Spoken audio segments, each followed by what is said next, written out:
everyone, it's Jason, back again with Do You Know Drones. I'm here at the Commercial UAV Expo. I am so excited to introduce my next guest.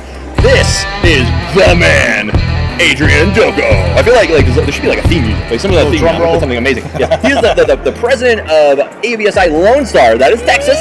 Yep, Texas, Colorado. We are brothers. This is fantastic.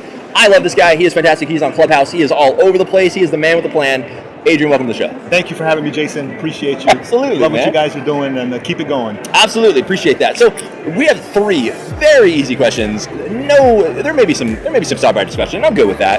But I just want to keep it conversational. So we are here. We are back. Yes. What are you excited about, man?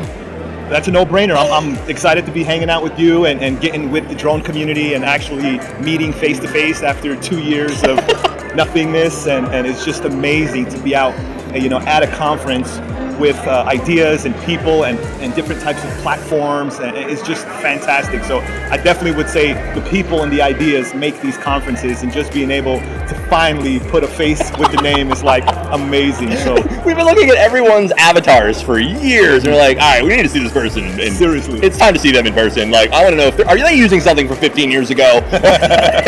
Exactly. It's good stuff, man. It's good stuff. So I'm really glad. So let's jump to the next question. Next question. Obviously, dude, I have my own nonprofit, and I'm helping neurodiverse students prepare for careers in the drone industry. I have my own son. I dropped him off at college. He's a freshman. Like, what do you tell students? What do you tell people that are interested in this industry? Like, what advice would you give them? Oh, that's a great question. My personal advice, and take it with a grain of salt, is invest in yourself.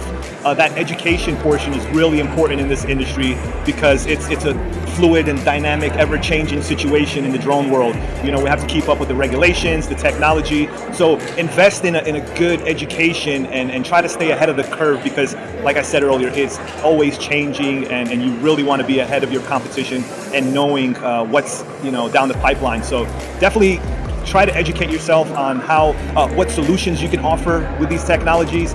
And instead of paying that extra money for the drone, I would highly recommend you invest in educating yourself, or possibly even an apprenticeship with someone that's doing what you're interested in doing. So definitely education, and advocate for what you like to do. Great answer. I could not agree with you more. Education, find your passion. Exactly. Find your thing. The good thing about this industry, it is not just about all hardware. It is not just about coding. If you think of a profession, public service, military, anything, everyone is using drones these days.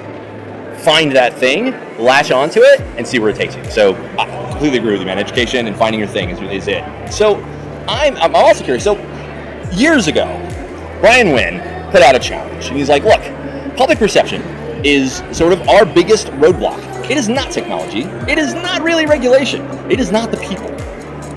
It is public perception. There are way more of them than us, and they don't think of this industry extremely positively. But I think that's coming from a place of they don't have the education. They don't have the knowledge. They don't really know what we're doing. They just think that we are all just slimy, flying peeping toms, essentially. But I'll tell a little story, and then I want to hear from your perspective. Like how do you talk to those people? I remember, we'll be out in the middle of nowhere. Someone will stop, and they will not be happy, and they will come out of their vehicle, and they will proceed to sort of rip into us. But then, when they take a breath, we explain why we're there, and everything changes. Everything changes. It's like, I don't even know what that is, but it's just an education moment. As long as because they didn't know. They're like, wait, you're not here spying on me for the government? You're like, no, we're not. One of my last guests said, you're not that interesting. True.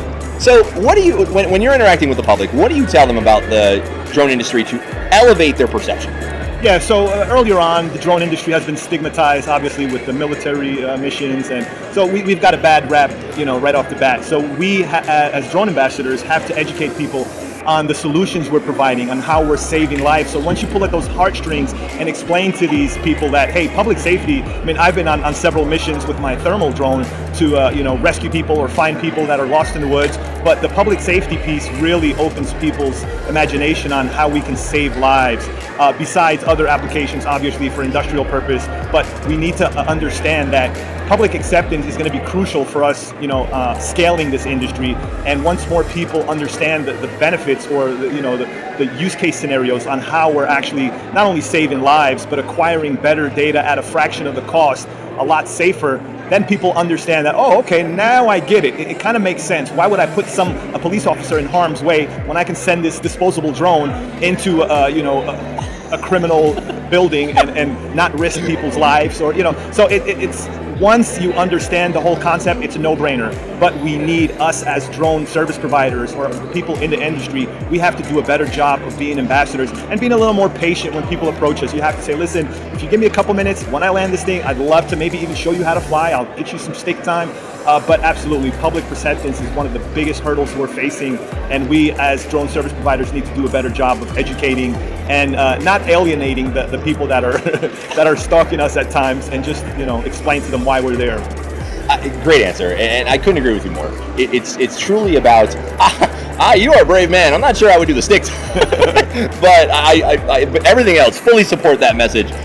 We really need to do a better job being ambassadors. That is truly what it's about, and it is about working with everyone that we're working with the FAA, the governing body for what we do, working with individuals that we are serving, and working with the public, working with each other. The thing that I love about this industry is that it's just so collaborative, because we, in my opinion, if you're looking at the meter of the drone industry, we're at like 1%. Yeah, we're barely scratched the surface, but we need to get more involved with the FAA. For example, I'm part of the Drone Pros with the FAA safety team, and we need more representation from drone people in general. I'm joining. Yeah, you guys got to get involved. You can't just sit on your seat and complain. The FAA they're here for us. They're here to serve us, but we need more involvement from the drone community. So I would highly implore everyone, reach out to your local FSDO and ask them how you can be of service and volunteer at the local FAA safety team. This guy. Yes, all of that, and then some. Adrian, thanks so much, brother. I really appreciate it. This has been fantastic. Thank you. I am very excited to keep bringing these innovators to you live right here from the Commercial UAV Expo. We're happy to be back together and look forward to my next interview. I'm looking forward to getting back on the exhibit floor and seeing all the great technology and solutions that are out there. We're going to be live streaming from the exhibit hall just later, so stay tuned for that, and we hope you have a great rest of your day. Bye now.